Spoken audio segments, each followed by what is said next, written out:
Hello, we are back again, and in Dark Cave still. Nothing's changed. And we're gonna get through this. This should only take a couple minutes. That's a hidden item. Haha. Nah, I remember that one. Let's see. What to talk? Oh yeah, Wobbuffet. It's been a couple days, so. And also, the last time I did try to record this, but I started and was like, I don't feel like it. So, there's that. You can go up and around, so don't feel bad that you skipped an item. But, when it comes to wild Pokemon, I'm going to skip them right now because, really, if I'm getting 20 experience, it's not really worth it.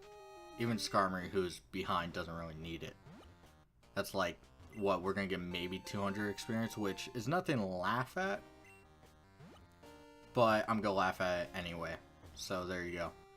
So when it comes to the Pokemon that I proceed to not mention in Basement 2, which was technically where we came from on Route 45, is Wobbuffet. Wobbuffet is a pure Psychic type, not a special attacker though, which is kind of odd for a Psychic type. Though it is basically, it's hard to really put this into words. It's basically the type of Pokemon that has to take damage to deal damage. That's basically, it's a counter-attacking Pokemon, basically. And it shares with Unknown one of the worst Psychic move pools ever. But Unknown has hidden power, which means it can actually attack. Wobbuffet cannot even attack in its move pool. Sorry. But it has Counter, Mirror Coat, Safeguard, and Destiny Bond, I believe, are the only four. And right now, that sucks for it. We've battled everything over here, right? Yeah, we're good. Alright. We're gonna be, flying to Olivine, yep. But when it comes to what it does, it kind of sucks in this generation because really it doesn't have the ability that makes it great, which is Shadow Tag, which prevents you from switching out, as probably a lot of you know. And it's actually a very good health sponge, and that's about it. You're not going to pick this up for an in-game team. It's purely competitive, and even then, in this generation, it sucks. So, when we were first here, I forgot. I thought I picked it up. I really did. But I forgot to pick up the Good Rod. And I believe I talked about the only two Pokemon that are available. Three Pokemon that are available with Good Rod. I believe I mentioned Shelter at this point. I've mentioned Staryu. I didn't mention one of them. I think I may have talked about it. We also have someone on this route right here. Here you are. This is actually going to be very good for Skarmory. 10% to flying moves with Sharp Beak. So this will raise it to 77 power, which is fly a 70 if you didn't catch it. But when it comes to the three Pokemon I missed, they can actually all be found near Olivine. I believe one of them has to be fished right here, and then the other ones are actually in Olivine City. Just to, well, you know, one of them is Staryu, which is, I've talked about, is very good.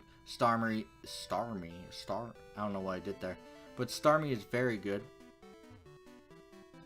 And I'm gonna actually stop talking for a second and mention this guy. This guy will actually block your path if you don't have the Clear Bell. That's what's very important, is that you have the Clear Bell from when the Rockets took over the radio tower. So you have to have done this to get through here.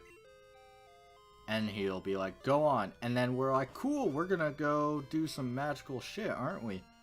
Well, that is not exactly true. We still have some people in the way. These are the Wise Trio. This is basically the final test to Suicune. This does not appear in Gold and Silver.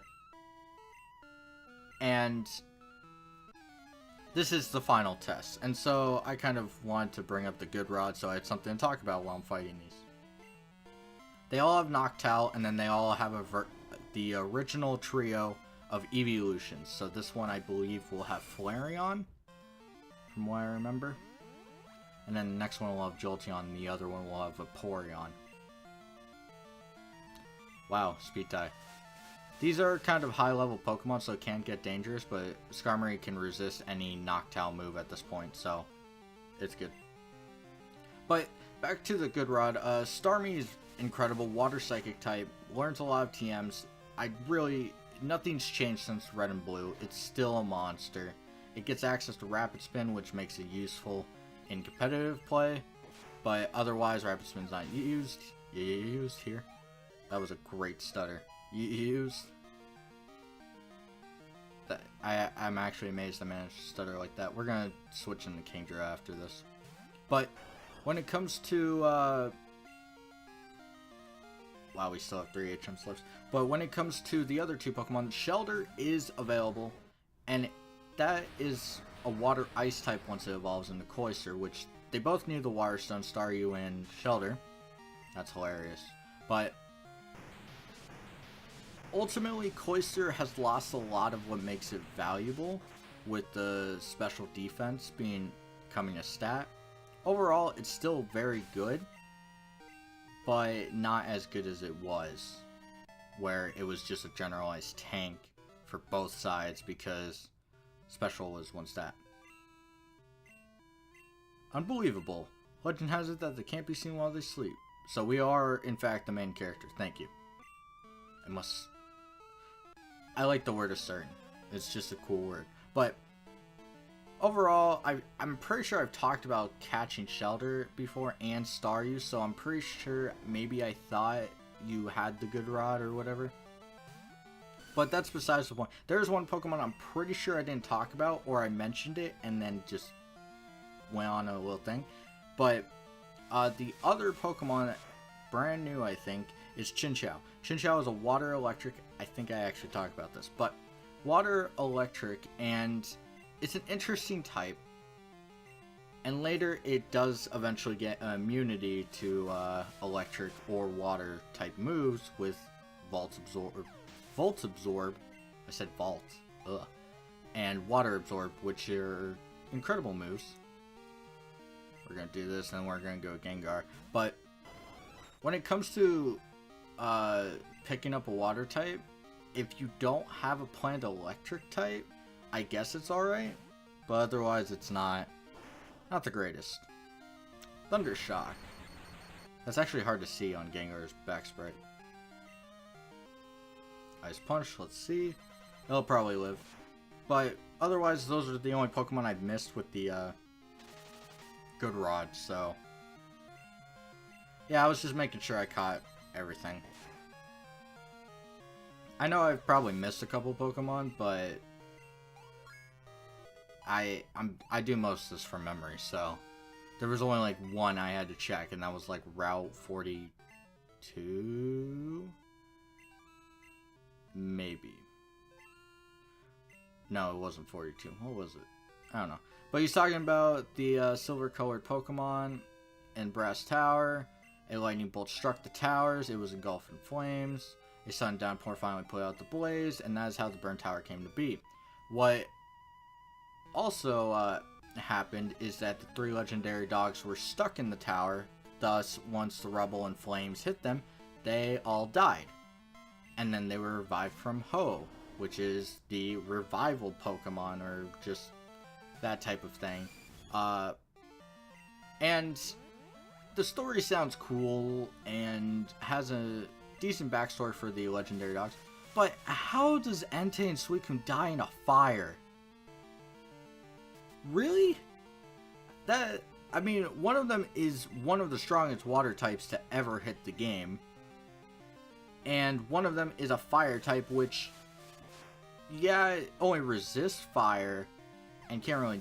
Maybe Entei was being an idiot and kept igniting more flames? I don't really know. Like, it would be amazing to see how the hell that went down.